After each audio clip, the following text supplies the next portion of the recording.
A good friend Adam asked me to give the opening remarks a few weeks ago. I thought to myself, what a value can I say to a group of very talented individuals? And so I reflected on the time recently where I went back home for the first time, the summer of 2017. I had my first opportunity to visit Dhulka Hooyo. And waxaan gaaray meelo badan and it ka mid yihiin Gaalkacyo, Galdoog, Muqdisho. And I saw a lot of things.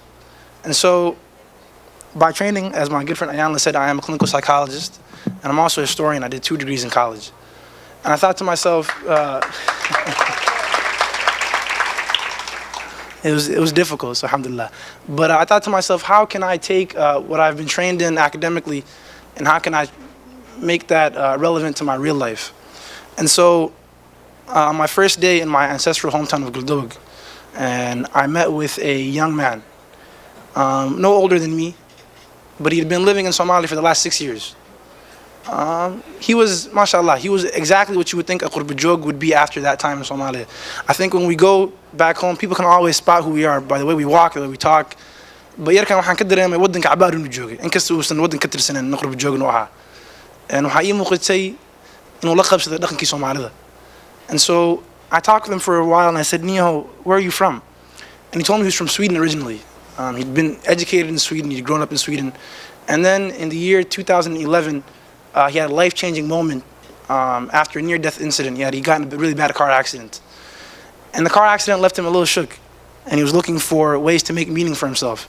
So he thought, why not go back home? And so I said, hey, tell me what happened next. And on his first day in the city, a little bit of infighting had broken out between 2 groups of people. And so Suq Umarai, he was like, he was shook. He was like, this never happens in like Sweden, the first world. And so I thought to myself, I was a little shook myself. I was still getting adjusted so I could see where he was, and he could see that in me where he was some time ago.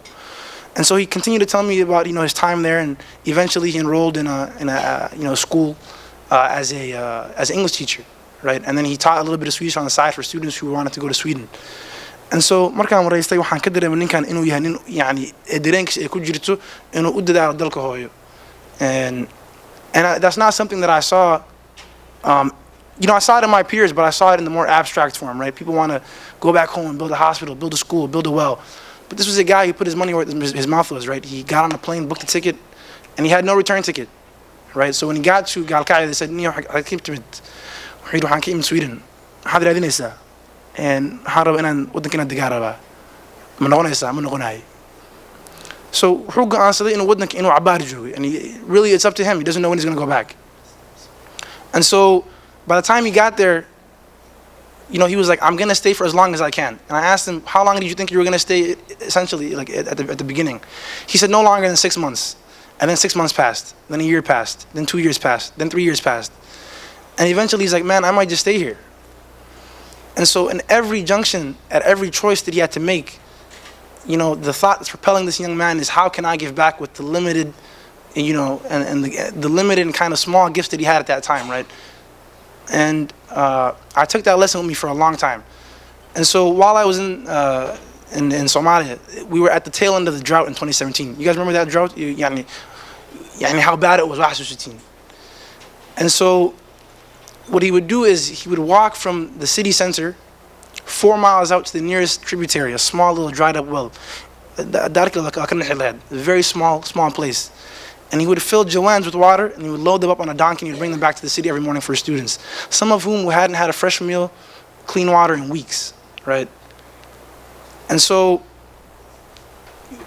you think to yourself, what would cause a young man to leave the comforts of the West, venture to a place he doesn't really know, minus that limited ancestral connection, and then build a life for himself there? And so when I came back, that fall, and I came back to start school, I thought to myself, the lessons that I can take from this shouldn't be limited to, wow, that guy was a cool guy. Wow, he's doing a great thing. I wanted to implement some of the things that I saw in him and myself. And I kept on coming to roadblocks. I was like, man, first I got to finish up school. Then I got to get married. Then I got to get a job. Then I got to do all these things. And I kept on making excuse after excuse after excuse. And I saw that if I keep making excuses, I'm never going to stop, right? There's always going to be another thing that needs to be done, another box that needs to be checked, another X that needs to be ticked off on your to-do list. And so Alan told me, come up here, say something positive. I thought to myself, well, these days it's a little hard, right? I could regale you for hours with stories about the things that I see as youth director at a mosque, about kids who are going through a hard time, parents who are having an incredibly difficult time bridging the cultural gap. I could tell you about all the horror stories that I've seen in our community when it comes to gun violence and X, Y, and Z. And that could happen for some time.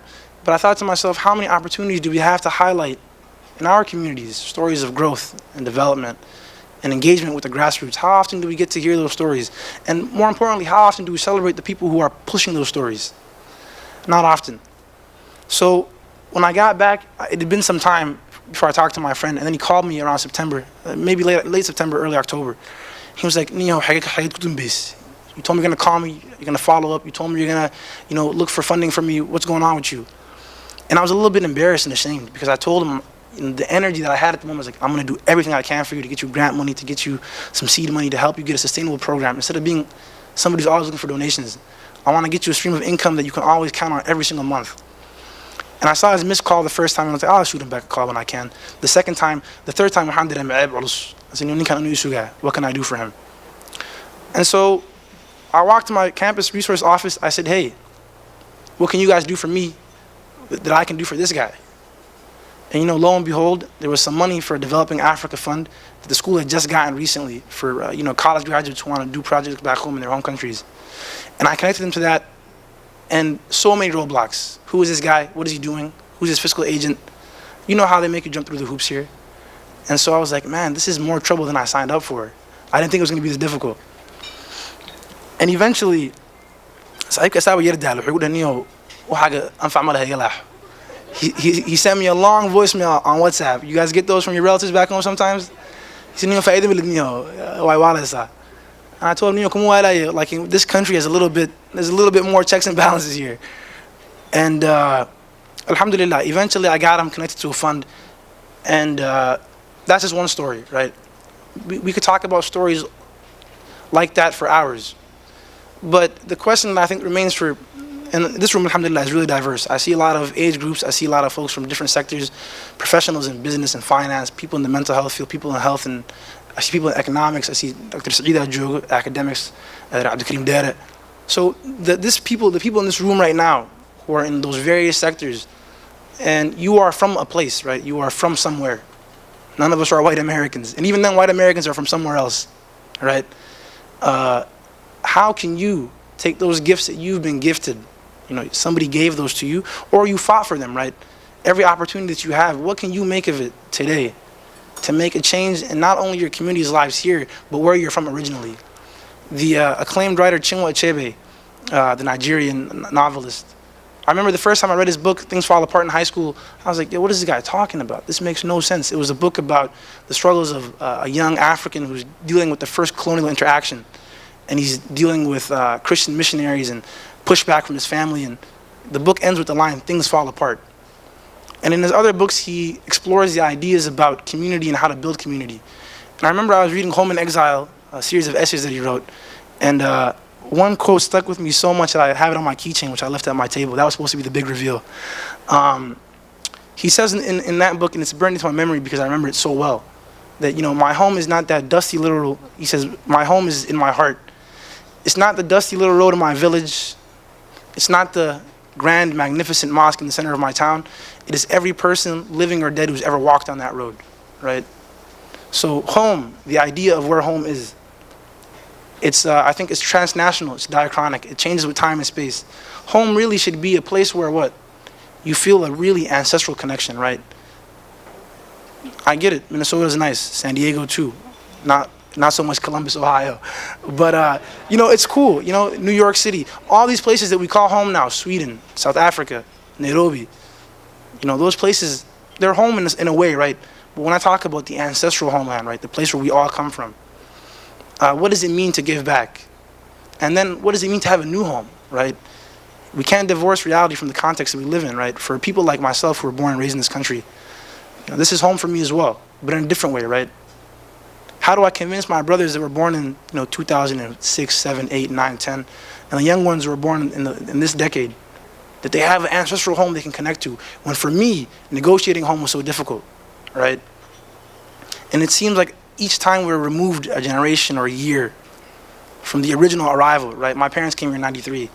It's a long time ago.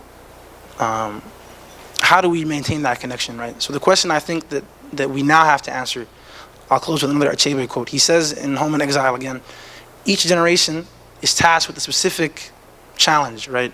A specific end game, a specific end result. They're uniquely suited and fitted to achieve that final goal, right? Everybody's been given the tools.